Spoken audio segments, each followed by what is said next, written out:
Hi, welcome back to Show and Tell. I'm Billie. This podcast, Show and Tell Knitting, is largely about vintage knitting. And even though I'm 5 years into the game of being a YouTuber, I have never really talked to you about the pros and cons of what it takes to knit vintage. I think a lot of people are afraid of it, so there definitely are cons.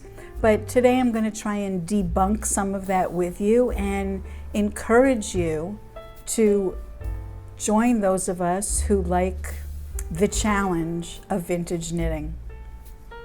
First, I'd like to mention the concept of slow fashion. I see that as a real pro for knitting vintage. You cannot knit a sweater like this. They're usually knit with a fine gauge yarn and small needles like size 2s, sometimes even size 1s or 3s. It's a slow process.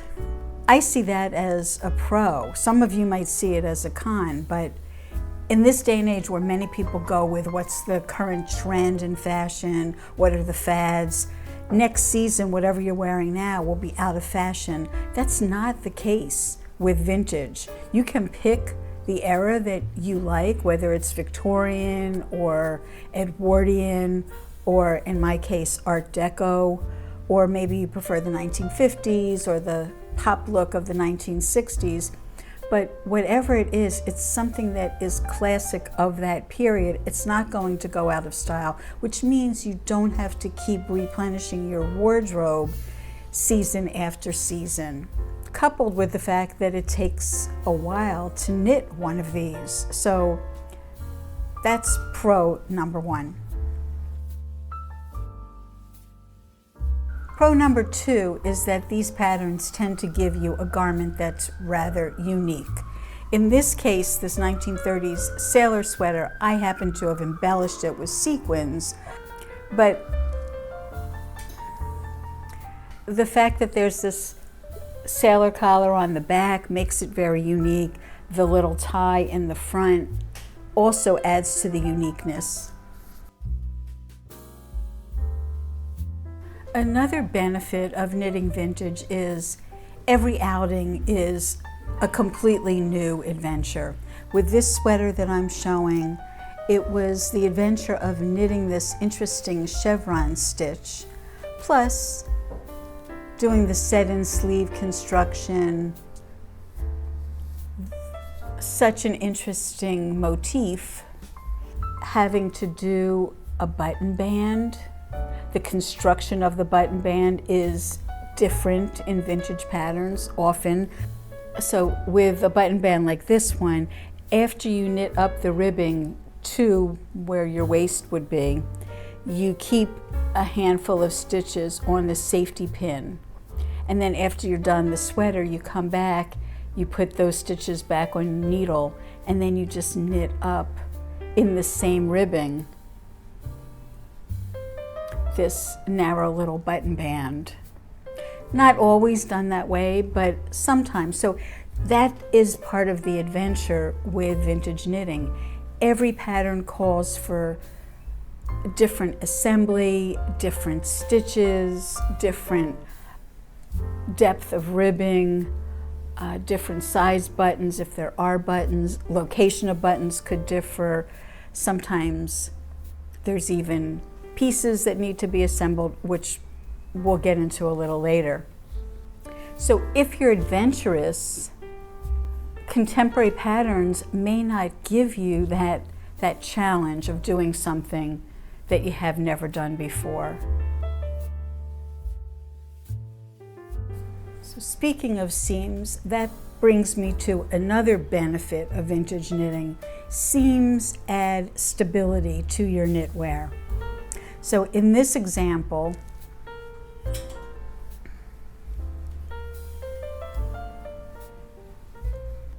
there's a seam here that attaches the back shoulder to the front shoulder. This is all seamed on. The set-in sleeve is seamed all the way around. And in this particular sweater, there's another unusual feature, which is this waistband. It's not quite a belt, but it sits at the waist so that this can sort of blouse over. This is also seamed on. So all of that adds stability to the construction. My last benefit that I wanted to share with you is that most of these vintage patterns are available for free. There's a website, an Australian website called trove.nla.gov.au, that has reprints from old newspapers from the 1930s and other time periods as well, where they were printing knitting patterns in the newspaper. There are a number of different people who are selling things on Etsy and eBay, selling old patterns, but you can find vintage books at your library. You can find the Victoria and Albert Museum has some free patterns available, and Trove is probably one of my favorite sources. So that is a huge pro. You know, contemporary patterns, you can spend $10 or even more for each pattern. If you're knitting 10 sweaters a year, that could run you $100 a year just for the patterns, whereas here you could save that $100 could buy you yarn for a whole sweater. So I see that as a big pro. The patterns are generally available for free.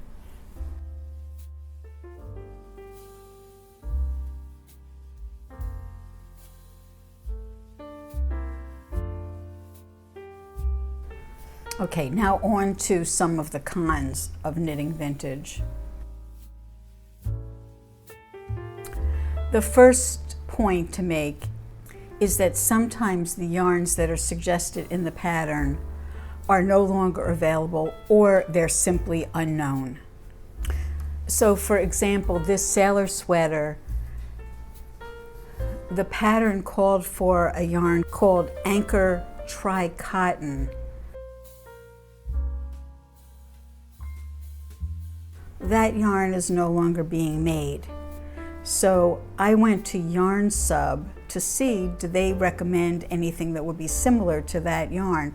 And let me walk you through so you can see what happened there. So I start by going to a website called yarnsub.com, and I type in the name of the yarn that I'm searching for, which is Anchor Tri-Cotton. And for this vintage yarn, no matches are found. So they're suggesting that I might have meant Anchor Bay, Artiste Metallic. None of these are the yarn I'm searching for, so I've come to a dead end. Normally, this would be very helpful, like, you know, if you want something that's similar to, let's say, if you were searching for something like the yarn that I used recently, Arctic Pearl. If I click on that,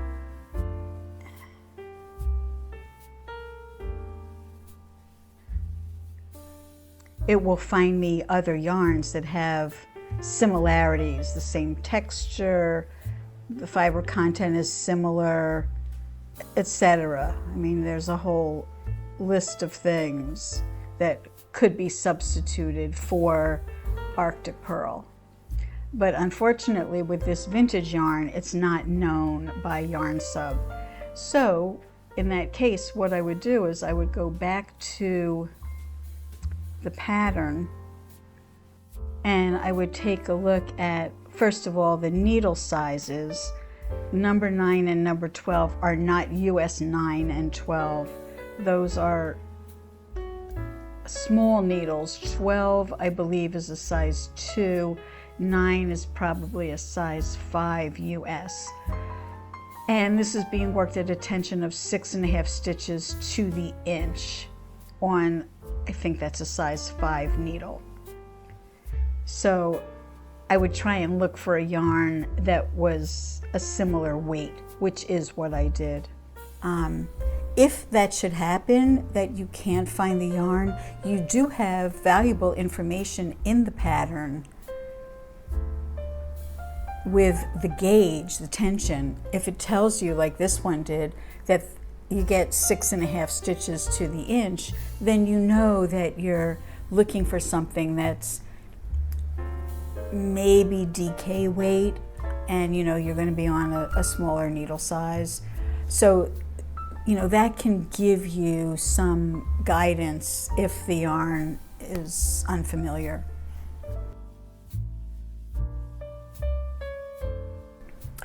The next kind is that these patterns are generally written for just one size.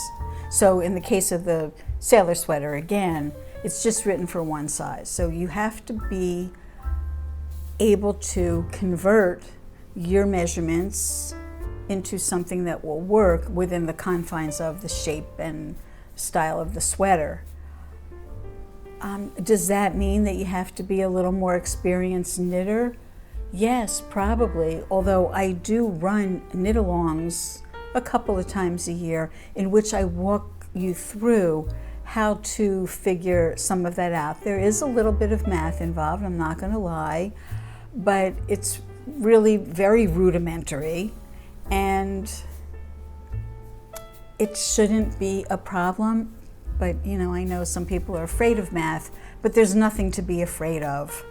So if you want to call that a con, yeah, that's probably the biggest con of all, that you have to convert the stitch count to a proper number of stitches that will fit you. And when there are a lot of moving parts, that can become a little more complicated. I should also mention about this and other vintage knits. I said before that a lot of patterns are free. Well, Susan Crawford has converted some patterns that were written for just one size into a wide variety of sizes. And for that, you would have to purchase the pattern. She's done the work, you're going to pay her for the work that she's done. So with Jeannie, I did not have to convert it to my size. I purchased the pattern because I loved it so much. I mean, who wouldn't?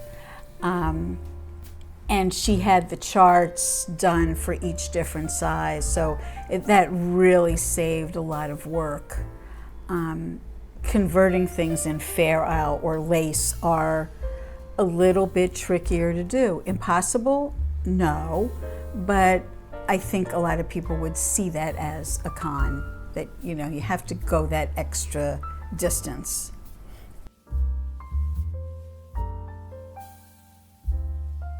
The third con has to do with the fine gauge. This is Jeannie. Let me hold it close to the camera. I don't know if you'll be able to see that, but there are 46 stitches to 4 inches, or over 11 stitches to the inch. Many vintage patterns are as small as this or slightly heavier, but it gets you something that is very distinctive looking. This particular sweater had steeking involved. If you've never steeked, that's a worriment. That could be part of, you know, the list of cons, although I'm not listing it here. It is something to consider. But when you have a fine gauge thing like this, you're in for a good amount of time. This particular sweater took me 4.5 months to knit.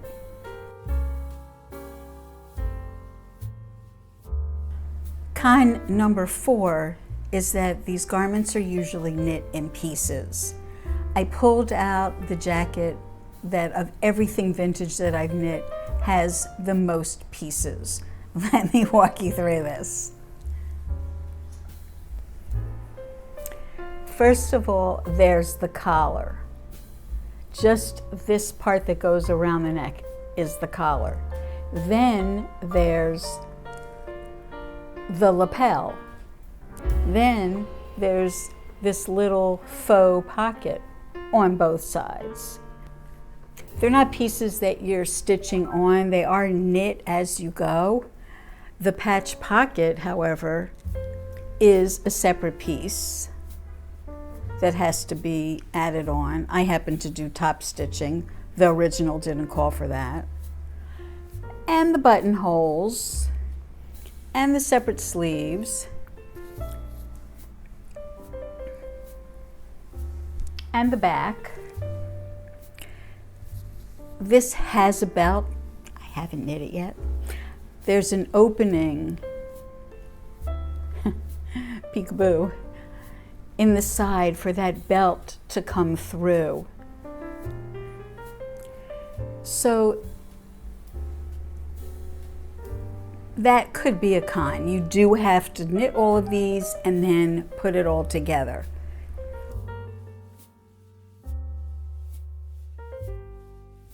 The fifth con is that these garments often involve doing the purl stitch. Because the pieces are largely knit flat, you're knitting across and purling back on the other side, knitting across and purling back on the other side. They are generally not knit in the round, although the genie, because of the fair isle and the aversion to doing stranding on front and back, this was done in the round. So all knitting all the time, but then yes, steeking.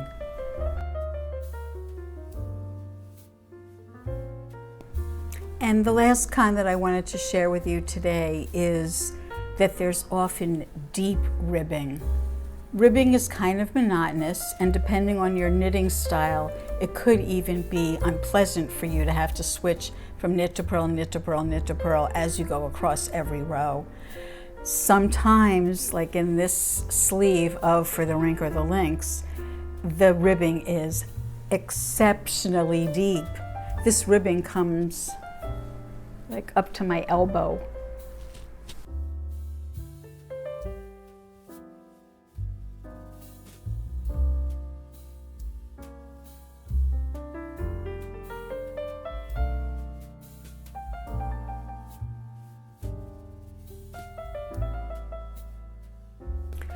But all of that to say, the obstacles can all be overcome if the passion is there. If you really want to have something unique that you don't see yourself coming and going in, and maybe you can even find the original yarns to knit with, that can be kind of fun. These things are challenging. And for some of us, including myself, that's the fun. That's the beauty of vintage knitting. If you want to take your knitting to another level, you really want to step it up by challenging yourself to do something, to go someplace that you've never been before. Embrace the challenges and run with it. There is a substantial community on Ravelry. I have a Ravelry group called Show and Tell, where you can come and ask questions, share information, share images of your work. But there are other groups on Ravelry as well. I don't know about you, but I have found Ravelry to be such a friendly, inviting place where tons of help is available. So I hope that you'll comment below to let me know if you have already knit from vintage patterns, or if after seeing this, you're thinking of jumping in with both feet. And if there's any way that I can help you, please feel free to comment, reach out. I can't wait to see what ideas people come up with for their sweaters, because there's so many patterns out there that are so different and really so much fun to knit. So I hope this encourages you, and do let me know. Happy knitting, happy vintage knitting. See you next time.